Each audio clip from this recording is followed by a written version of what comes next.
Every country on Earth is in debt. The United States now owes over $38 trillion, the highest figure in its history. And the global debt load? Over $315 trillion, nearly 3 times the size of the world economy. Even oil-rich nations like Saudi Arabia or export powerhouses like Germany and China all owe enormous sums. But here's the core paradox. If everybody owes money, who exactly is owed? Debt isn't just a burden. It's the architecture of the modern world. Every boom and bust sits on top of this invisible scaffolding of IOUs. The world doesn't owe money to anyone in particular. It owes it to itself. We need to go back to the beginning. The idea of national debt was born not in Wall Street, but in war. In 1694, England was fighting France and running out of gold. The king turned to merchants, offering a permanent stream of interest payments backed by future taxes.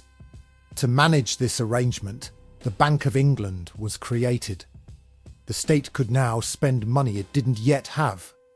That was the birth of the government bond, the seed of the modern financial system. National debt became not a mark of failure, but a measure of credibility.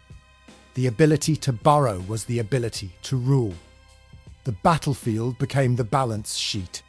Fast forward 3 centuries, and global borrowing increases by the equivalent of $1 trillion every 100 days.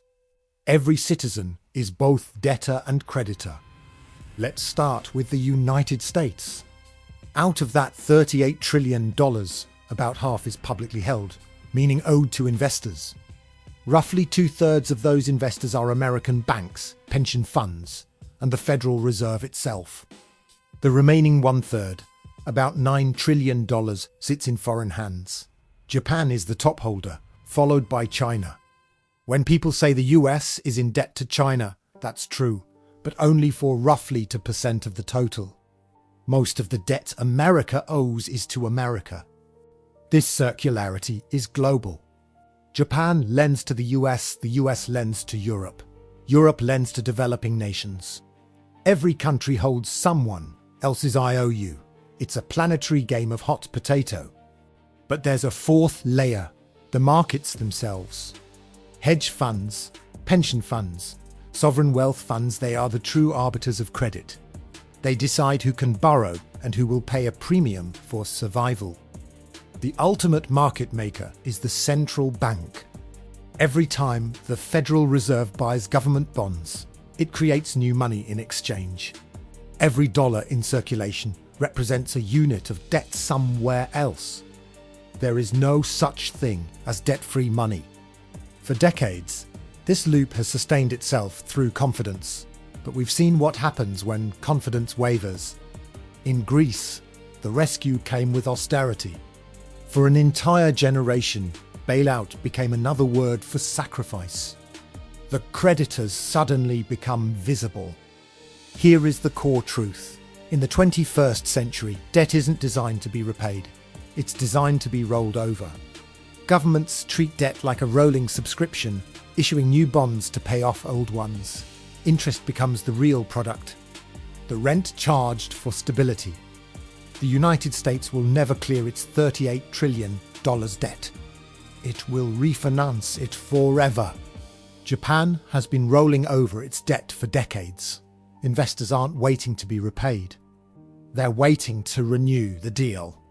A US Treasury bond isn't viewed as a liability.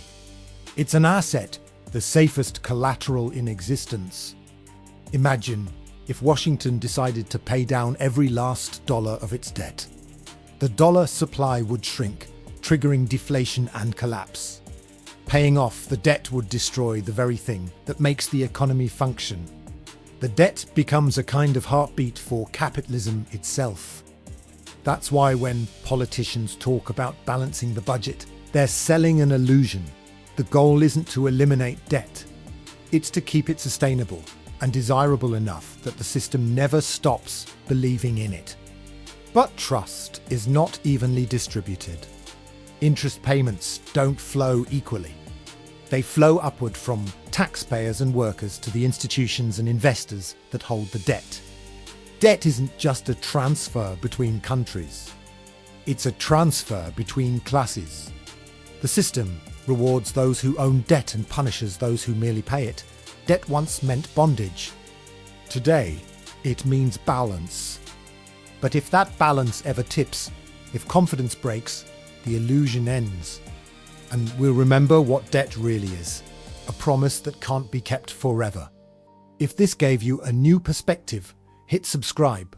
History has the answers. I'll show you where to look